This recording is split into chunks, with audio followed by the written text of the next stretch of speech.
This segment is what was formerly known as Smart Mark University. We are renaming it to just be WroPrestling the show. This is WroPrestling the show. WroPrestling is an idea I had probably about a year and a half ago, September of 2020. I came up with the name, and I was like, this would be a really cool like pro wrestling brand. And then I always wanted to do it as a clothing brand, and I did that. I did that this past year, and I learned a lot in that process, and it's been something that has been interesting. I'm wearing one of the WroPrestling shirts right now. Boom. So if you like what you're seeing with what I'm wearing, this one, it says One Big Mark, and my idea was I wanted to make wrestling shirts and things that celebrated the culture of professional wrestling without being in your face and without being so pro wrestling. Not that there's anything wrong with gimmick shirts and being pro wrestling and all that stuff, but I just wanted to do something that was a little bit different and something that hadn't been done before. So that's what we're doing. This one says One Big Mark. The idea is everybody who's a wrestling fan is just one big mark. And so that's what this shirt is. If you like this shirt, you can go pick it up at WroPrestling.com. Cheap little plug there. So on this episode of WroPrestling the show, no longer Smart Mark University, because I am not an expert in damn near anything, but especially not in the professional wrestling industry. So we're just going to call this WroPrestling. So on this episode of WroPrestling, we want to talk about the man himself, the game, Triple H. Let's go, Hard H. So Triple H went on ESPN last week and retired from in-ring competition officially. I don't think that was anything that was surprising to anyone who follows the business, because he had a health scare in September of last year, September 2021. He had some heart issues that he was dealing with, and he's kind of been out of the public eye, and it had been speculated that his in-ring career was over, but now it is 100% set in stone. His in-ring career is Dunskies. So this is a big deal, man. Triple H is one of the biggest stars in the world of professional wrestling. I mean, he is the man, and he is, and also by all accounts, Triple H is a great guy. I mean, I don't know that there's anybody who they may not like the decisions he's made, or how he conducts business or whatever, but there's probably very few people that have negative things to say about Triple H, the guy, and Paul Levesque, the guy. I mean, he is just he seems to be one of those guys that is universally liked, and when you are at the top of a corporate hierarchy in WWE, the biggest player in the game, no pun intended, that's not always something that's easy to do. But he seems like a really salty individual. He seems like a really good dude, and the impact that Triple H has had on my life in particular cannot be understated. Triple H, when I first started getting into the gym and into fitness, I've talked about this a lot on this show, but this book right here, Making the Game, Triple H, was the first. The programming that's in this book is the first programming I did to get in the gym. And I bought the book after seeing his documentary on WWE Network. It wasn't on WWE Network at the time. I think I saw it on Netflix, because they used to have that thing where some of the WWE stuff would be on Netflix back in the day. But the network obviously said goodbye to that. But anyways, so I saw that DVD and I was like, man, this dude is he's a really inspiring dude. And so move my chair over a little bit so you guys can see the logo back there. I'm not trying to block the advertising. So I saw the Triple H Thy Kingdom Come documentary on Netflix, and it's on the network now. It's on Peacock if you guys want to go check that out. If you've not seen it, I would recommend seeing it. It is really, really good. It is, it tells the story of Triple H's career, starting on, the Indies in the Northeast, and then going to WCW, and then making his way to the WWE, where he's been ever since. So, yeah, I mean, Triple H, he, love him or hate him, like I became a fan of wrestling in 2005, and that was kind of right in the middle of the reign of terror, if you will, which was, that 2002, 2003 through probably 2005.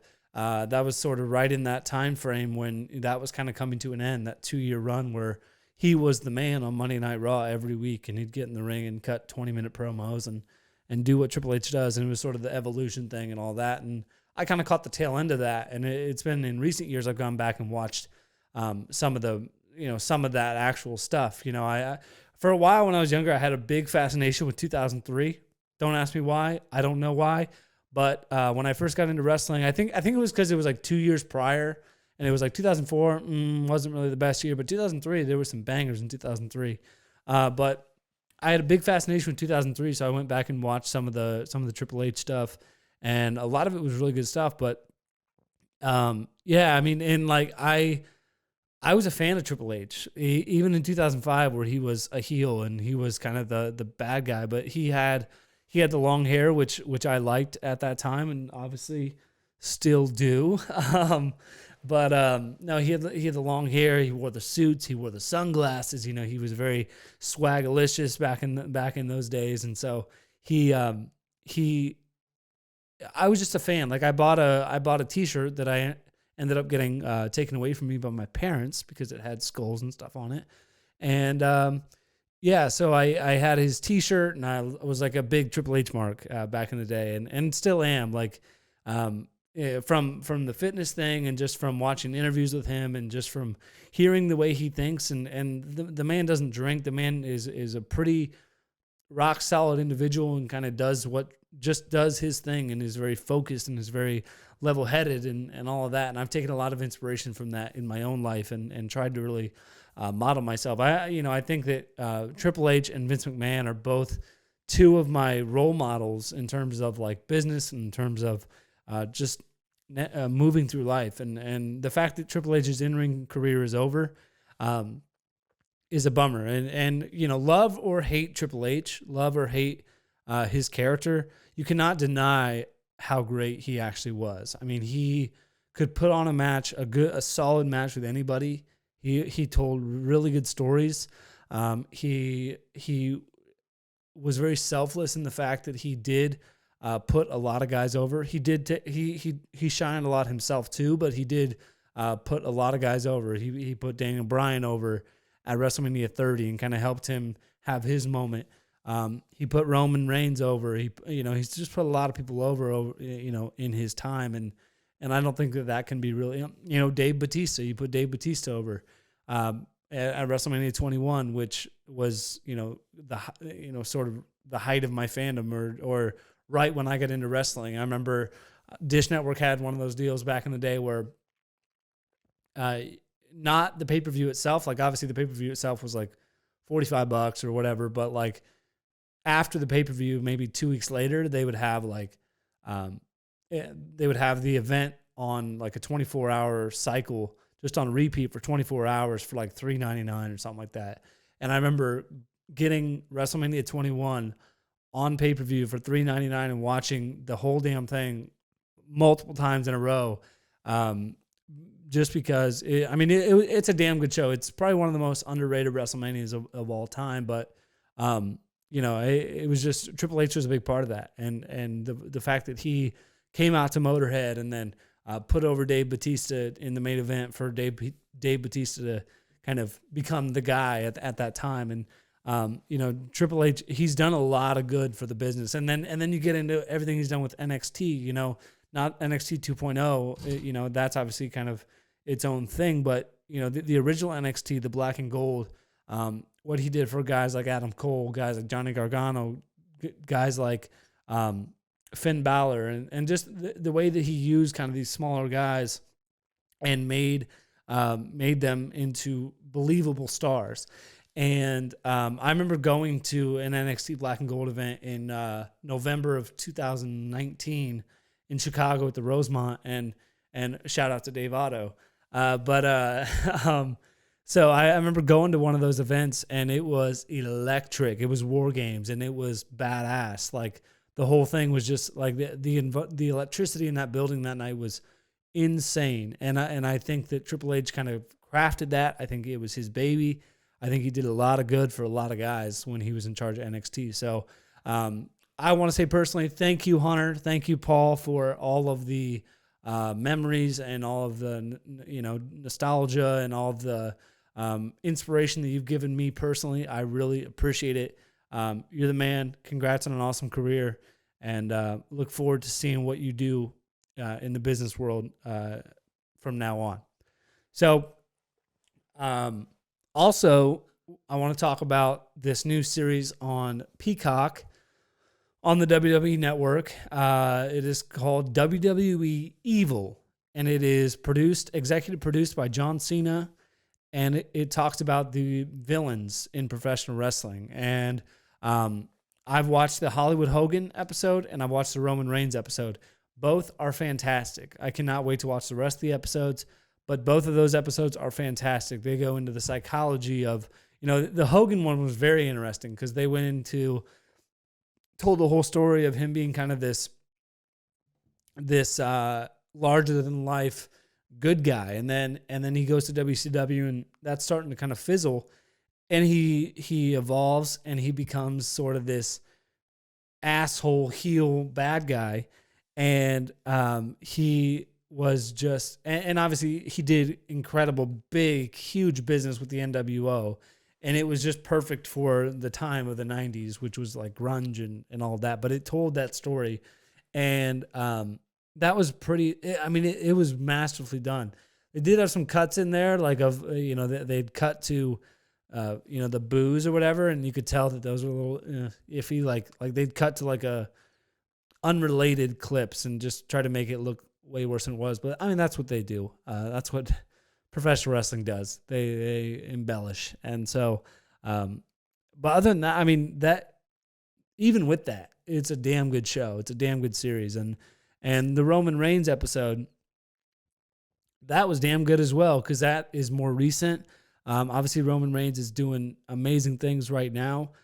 He's the biggest star that they have. And he is, and it told the whole story of him kind of being pushed down everybody's throat. And then, he has the leukemia thing and goes away for a while and then comes back and is still kind of doing the same thing. And then COVID hits, and then he goes away for a little bit more. And then when he comes back, he's like, I'm going to do this shit my way now. And we see the results. The Roman Reigns way is badass. And his character now with the Usos and with Paul Heyman and just with everything he's doing now is super cool. And like, I'm excited for WrestleMania in a week. I'm excited for it. It's going to be badass to see him and Lesnar in the ring together. And I'm just pumped to be, it's a fucking exciting time to be a wrestling fan right now. Cause between AEW and between WWE, like everybody's doing good shit right now. It's so fucking cool to be a wrestling fan at this moment. And Roman Reigns is a big part of that. And, and then on the other channel, you have MJF, two fantastic heels that are making wrestling very, very interesting right now. And I think that is something that needs to be talked about more. Speaking of MJF, he went on the Ariel Helwani show. Big Ariel Helwani fan here. He went on the Ariel Helwani show and he did an interview with Ariel. And MJF is one of those guys, like, I can never tell whether he is in character, out of character, whether he's Max, whether he's MJF. I can never tell whether it's kayfabe, whether it's not kayfabe, whether he's just an asshole. And by the way, that's exactly what makes him a good heel. The fact that nobody can tell if it's real, if it's fake, is it, what is it? The fact that nobody can tell is what really makes it intriguing and is what really makes MJF interesting. And he is by far the biggest star that AEW has. And, I think during that MJF interview, which was very, very interesting, by the way, but during that interview, I think he called his mom a whore or something like that, like just something crazy. But no, he is just one of those guys that is just off the cuff, wild. You never know what the fuck he's going to say. You never know what's coming out of his mouth. And that is what makes him a fantastic heel. He will say the things that make you just go, oh, this motherfucker.